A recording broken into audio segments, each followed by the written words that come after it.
Bienvenue à tous. Welcome to Reporters here on France 24. I'm Mark Owen.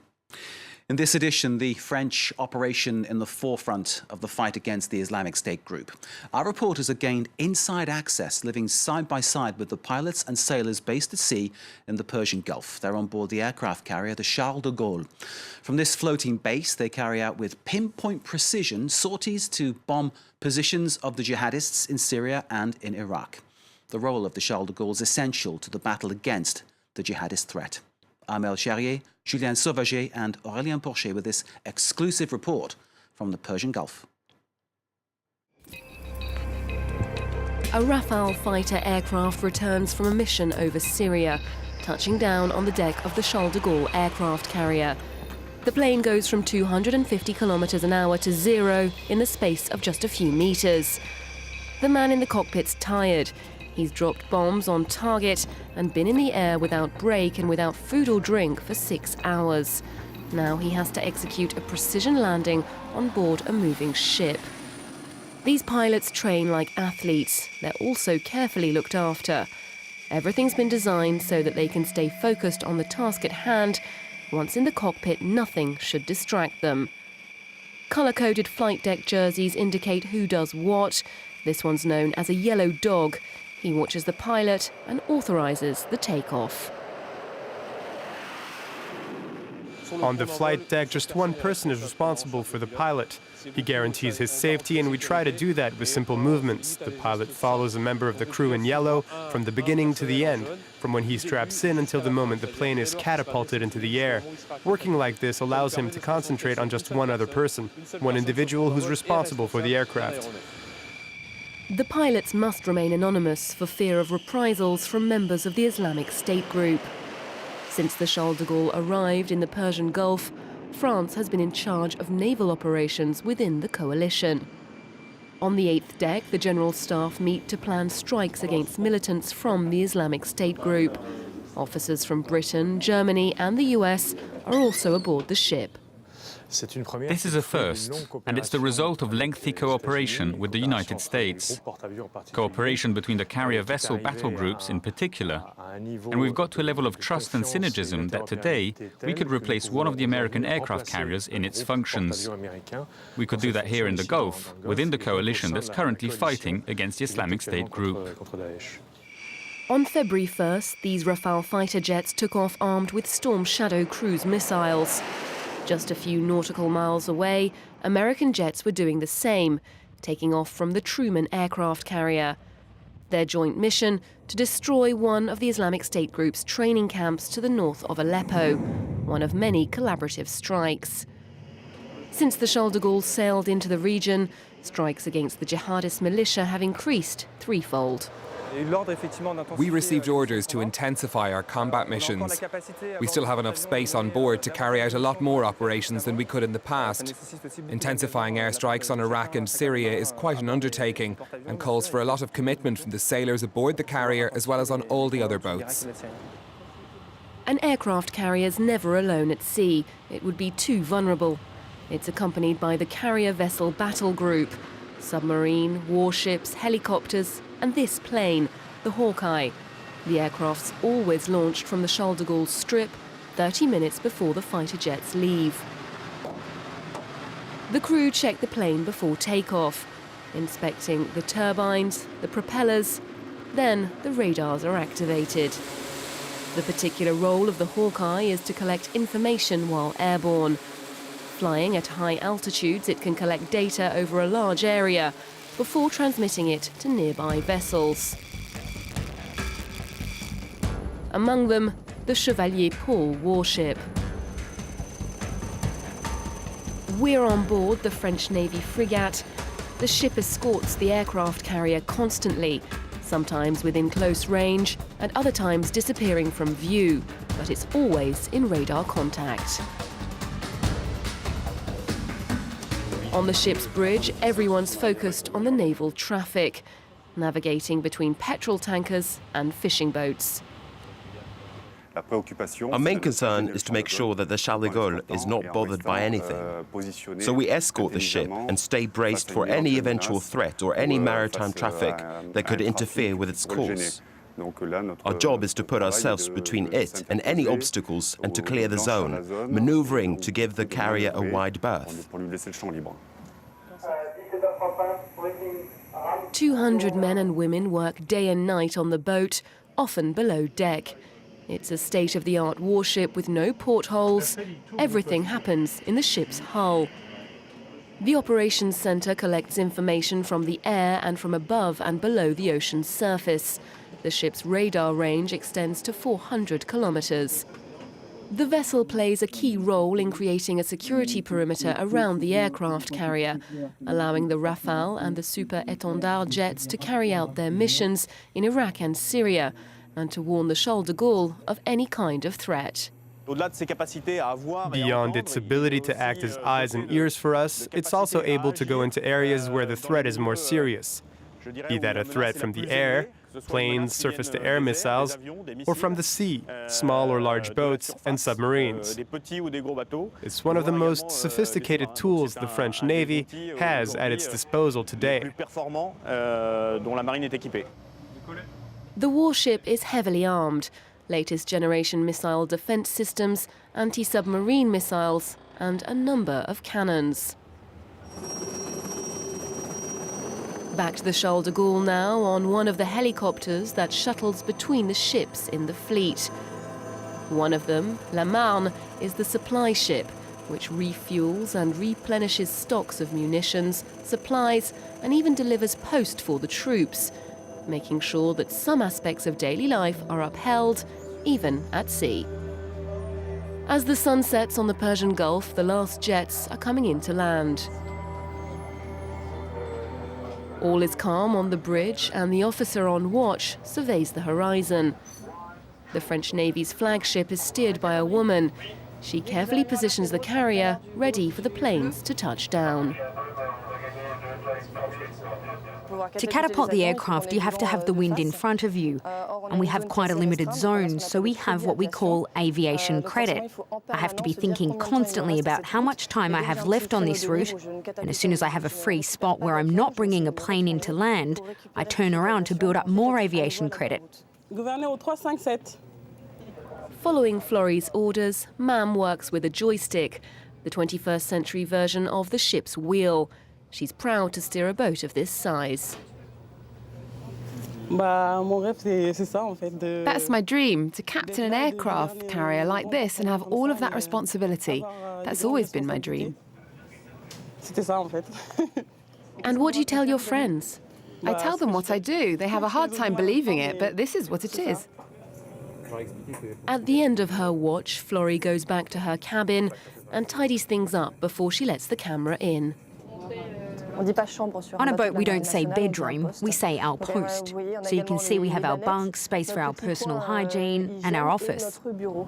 It's a Spartan life on board, but there is space for rest and relaxation. Even downtimes planned with military precision.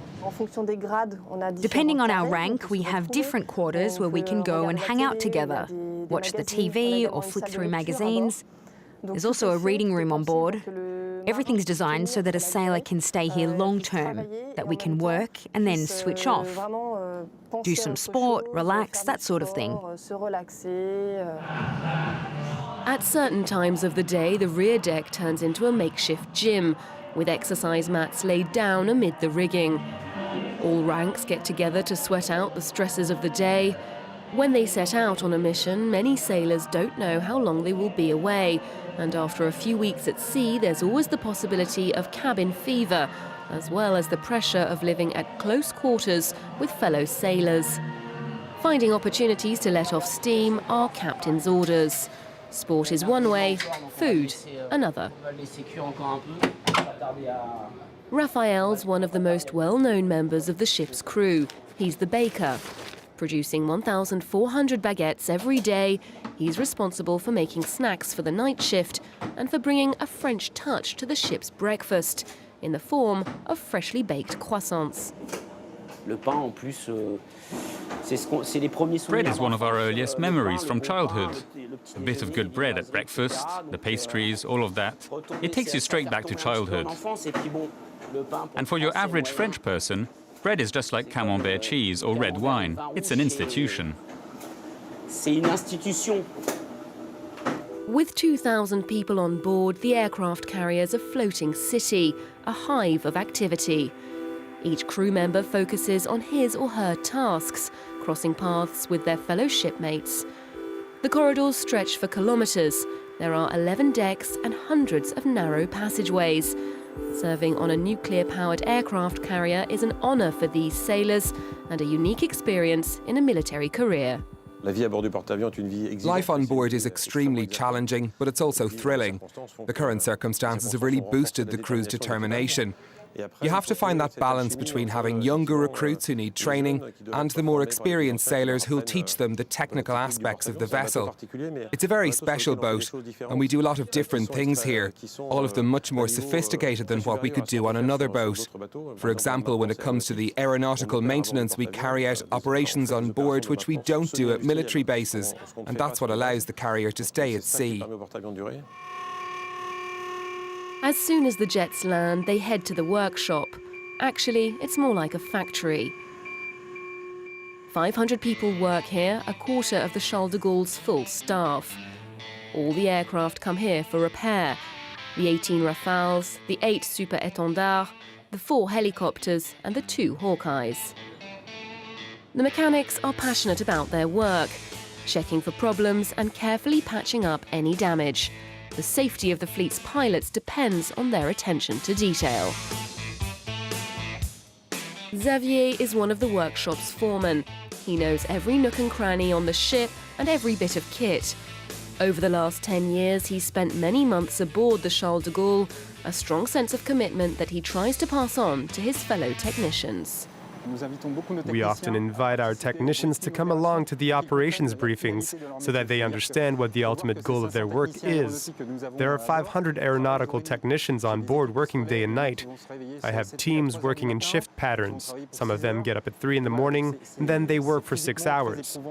As a job, it's very physically demanding, and so alongside that, when you can see what the end product of our work is, that is the missions that they fly, then people are more motivated. They know why I'm asking them to work late into the night. The planes come in covered in dust from the Iraqi and Syrian deserts. When they fly over the sea, salt accumulates on the fuselage, which can be very corrosive. Cleaning the aircraft is a daily undertaking, but the workshop also has to deal with much bigger tasks, like assembling engines. All this must be done unassisted on the aircraft carrier. What I really enjoy is seeing something leave the workshop. Here, for example, it's an engine. And then seeing the plane take flight just after I've worked on it. It's always a good feeling, because that's a few hours of our lives, sometimes days of work, which you then see taking off in the air. The Charles de Gaulle bears a gold-embossed motto: discipline, honour and homeland. The carrier is first and foremost a military vessel, but it's also a political and symbolic bearer of French values, something each crew member is acutely aware of. France is the only European country to have kept a carrier vessel battle group. Our reporter Armel Charrier is here in the studio for more on this story. Armel, thank you so much for your report. The Charles de Gaulle is the only aircraft carrier in Europe now. France, then, the only country to have such a vessel. Does this give France a real advantage in the US-led coalition? Yes, because France is the only European ally with such possibilities. The United Kingdom has no more aircraft carriers, so 2 are being built just for a moment, but they are not ready yet. France has had command of the Croatian task force for several weeks. This is the proof it is not just a symbolic coalition, because it's a question of trust, and it's also a question of working together and sharing many things, including intelligence. Armel, can you explain how the coalition functions? The aircraft carrier Charles de Gaulle now, of course, on its way back to France. But, when you were there, how were key decisions made? How were missions launched? When we were there, part of the coalition headquarters was, on the aircraft carrier. So you have a French commander, the French admiral, and you have also, of course, French officer, but you have a British, a German, and an American officer, and they are here for the whole mission. So they all prepared the mission together. That's the first point. The second point, it's amazing to see also how much things are shared. For instance, when we arrived with Julien, we arrived from Bahrain, but we arrived in an American helicopter, and the crew needs to stay on board. So the American crew stay on board on the French aircraft carrier for 1 day. And if you look all around, also, we could see a British vessel and also a German vessel in the battle fleet. You were on board during the film shoot, basically living there. Tell us about life on the ship, on the aircraft carrier. Well, the first thing you notice when you arrive, it's the noise, in fact, because you have dozens of aircrafts roll off the decks, every day. So that is very impressive. It's the first point. The second point is France has done and many things, in fact, just to make life on board more comfortable. So you can see that even in the largest room, you can have only 2 crew members. And if you compare it to the American aircraft carrier crewman, it's totally the opposite, because it's 200 person to a room. You see the difference. Also, it's important to see that they have telephone on board, they have internet, but of course no cell phone and no social media. That is very important because it's still in military action. And also what is funny is the cooks are all French, but in fact the food is purchased locally, on each port, So you can eat meat and you can eat camel meat, so it's not very good, says sailor, or you can also eat sweet potato gratin with sheltered cheese, and that is quite good. It was Napoleon who said that an army marches on its stomach, and I'm sure he meant the same thing about a navy too. Armel, thank you very much indeed for your report. Armel Sharia's report. You can see it again, of course, via our website, france24.com. This is Reporters on France 24. Stay with us.